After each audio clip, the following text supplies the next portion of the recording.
is. There is the burnt up valve.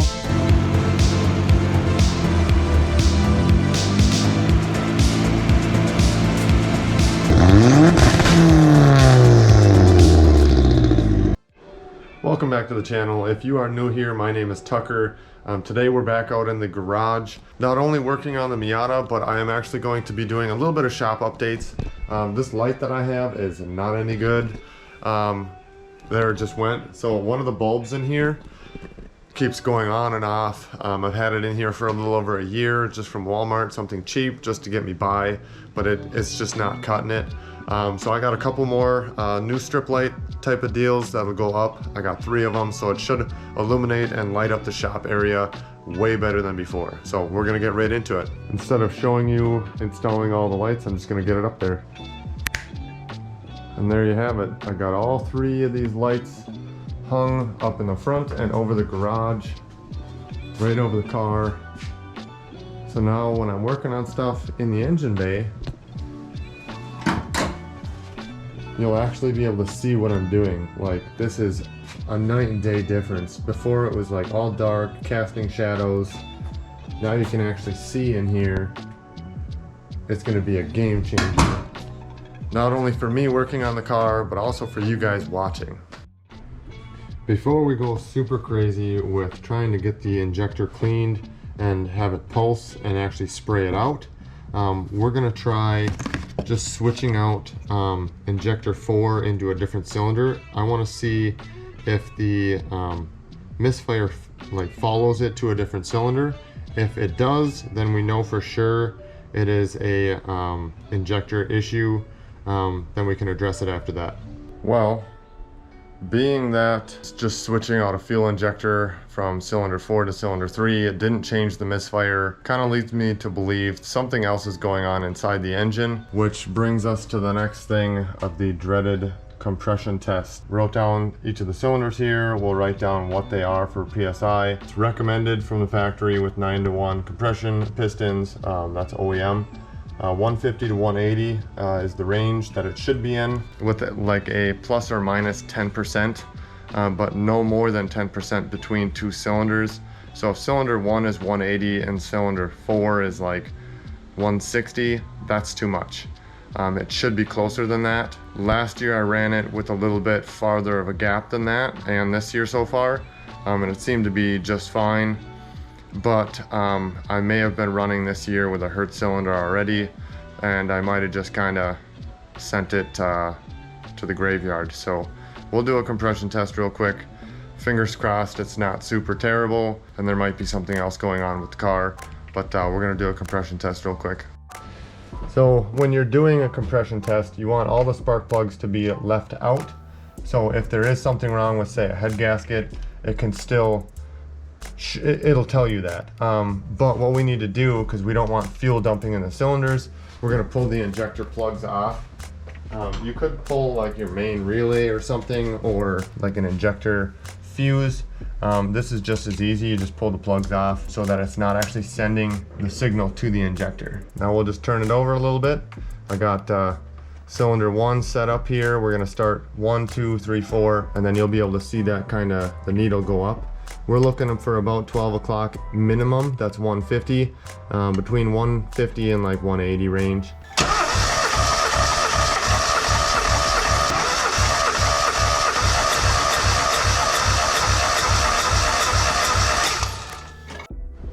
Alright, so did the compression test.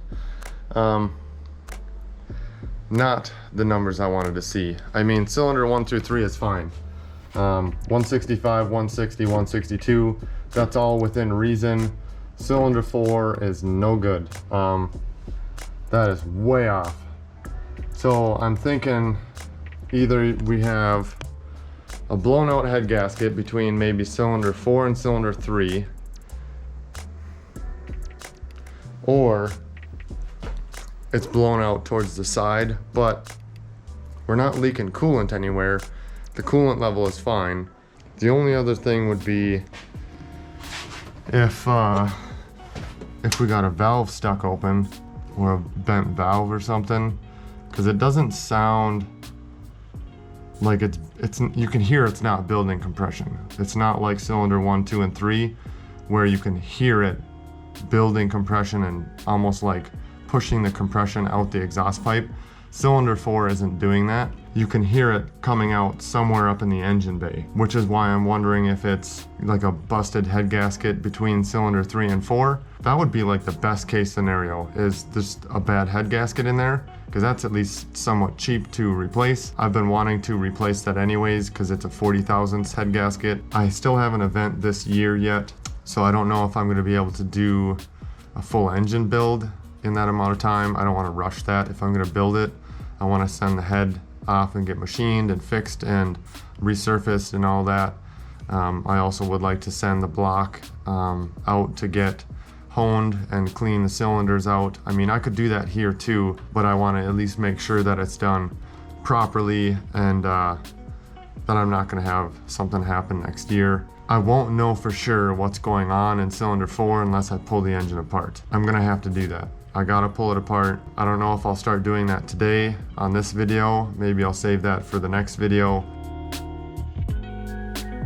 We're gonna dig right into it today. We're gonna start tearing apart the engine, starting with draining the coolant out of the engine so we can then pull the turbo off, all the oil lines out of the way. We just basically have to make some room in the engine bay. We gotta open it up so we can get at the head and pull the head off the top of the engine and see what's going on with cylinder 4 on the inside. Whether it's the piston or the valve train or whatever it may be, we got to take care of it, and we can't waste any time. We got an event in a few weekends, so we got to make sure this thing is back up in tip-top working order for then. If we can't do that, it is what it is. We could potentially lose out of that drift event. It's not the end of the world. So we're going to dig right into it. We're going to get this hot side taken apart, then we're going to get the cold side taken out. We'll get all the ignition off the back side here, and then get the valve cover out, and then take the head studs out of the way and pop the head off of the block. So without further ado, we're gonna dig into it. All right, so the coolant is drained out of it. I got the car nice and high up here. It's like waist height, so way off the ground, helps out quite a bit. Then I'm actually standing like, see if I can get that to stay there. So then I'm actually standing like pretty reasonably to the car, and I can like lean my chest and belly right over the fender, and I'm right here working on stuff. Makes it a lot easier. So we're right up next to the turbo now. We're gonna take the hot side apart.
Now what we're going to be doing here is basically just taking off the coolant line or the coolant hose from the top of the radiator to the back of the engine, and also the intercooler piping right on this front side right here, so we can have access to the bolts underneath the intake manifold underneath over here. We also have to take the throttle cable off of here, which is pretty easy. I mean, detach that. We'll kind of hang a lot of the stuff off to the side. We won't actually pull everything all the way out.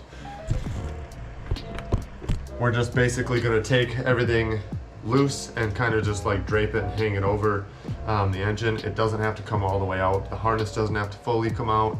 I can kind of like zip tie or twisty tie stuff off out of the way so you can get at everything pretty easy. So yeah, we're going to tackle this side a little bit and see how far we can get in the next couple hours.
give you a real quick update. I got the hot sides all off, intake side is all off, coil packs are off, water hoses, everything, the injector harness, all that is disconnected. So that's kind of what it looks like in the back without the coil pack and stuff in here. I got the reroute stuff is all in there. That'll come out with the head as one unit. Now what we're gonna do is take off the valve cover up here. We do not have to take off the cam angle sensor to do that. That can come out with the head together as a unit. How we're gonna do this, there's actually, I have an owner's manual too on like an order on which to take this stuff out. Basically you start in the middle and kind of spiral yourself out and around. We'll start off here on the valve cover, 10 millimeter. So we're just gonna kind of break everything loose starting in the middle.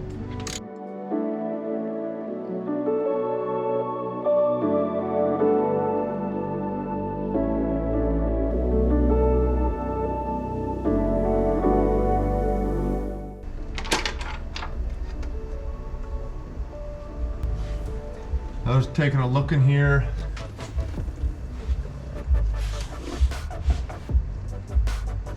Nothing looks out of the ordinary.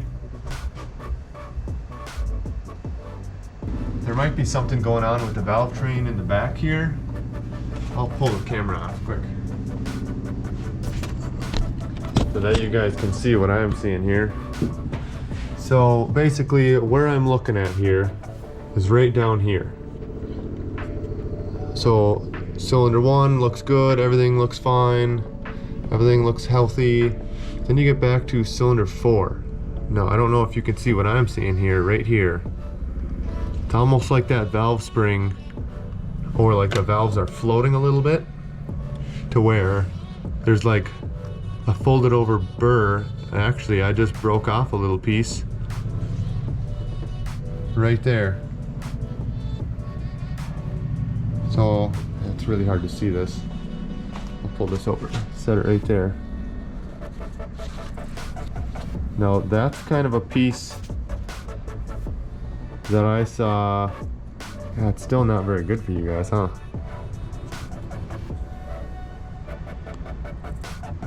So that little burr right there, that's almost what I saw in my oil feed pipe. I'll put this over here next to those pieces. So there's a couple pieces here that I pulled out of my oil feed tube. Don't want to lose that. That look very similar to the same material there. So maybe cylinder 4 has got some valve slap to it, or whatever you want to call it, or the valve springs are floating around right in here and creating some head damage. It almost looks like cylinder 3 is doing something similar. And maybe that's like the valve train is walking around on the exhaust side, because the intake side is fine. The exhaust side might be doing one of these numbers in there, to where wonder if it would be like a valve keeper, or there's like a little sleeve piece that slides down in there and the valve stem goes in and out of it, kind of holds it in place. That could potentially be bad or cracked or damaged from some vibration. I didn't want to have to pull the cams out, but that might be something I have to do to see if there's something going on there. But before I do that, I'm gonna go ahead and take and set the timing up so that I can pull the timing belt off. It's actually really close to where they need to be, but it's not quite there. I gotta pull the front plastic covers off here still, and then I can rotate the crank to get it positioned with the timing marks. Before we take any of that off, we wanna make sure your timing is set where it needs to be, so then I wanna keep the engine where it needs to be. So I'll put you guys down and continue on with some more pieces coming off the engine here.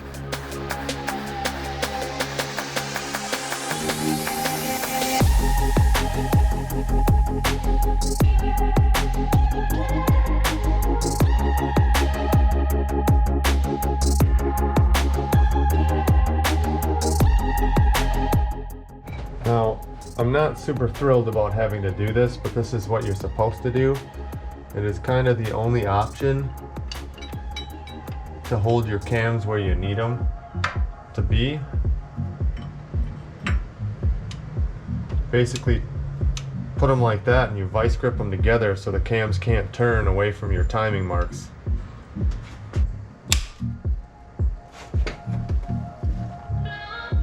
Alright, it should be okay because I need to get the gears off so I can get this back cover off for when I pull it out. And now I can take this bottom cover off as well.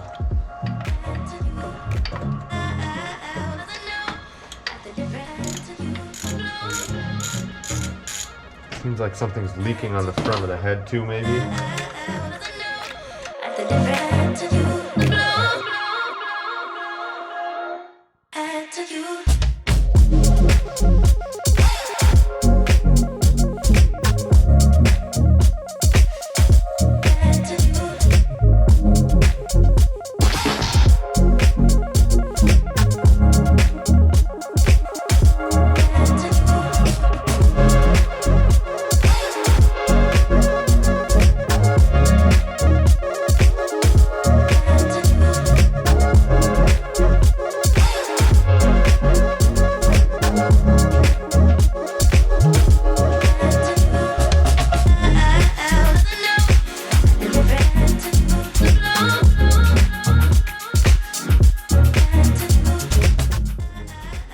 Hopefully there's not a ton of coolant still stuck in the head.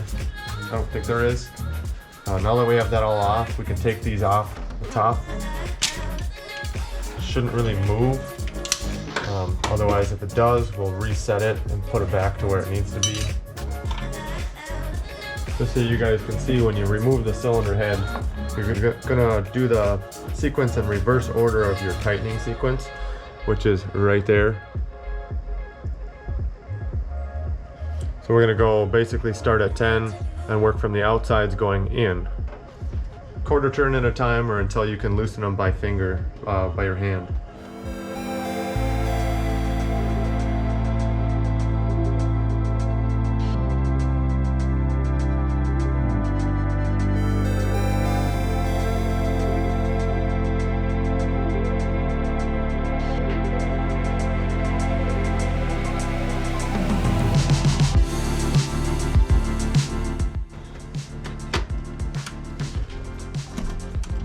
Yes!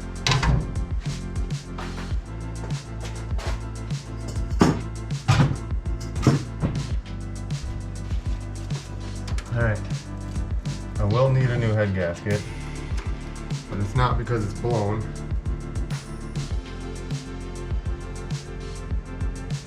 Just good to get a new one.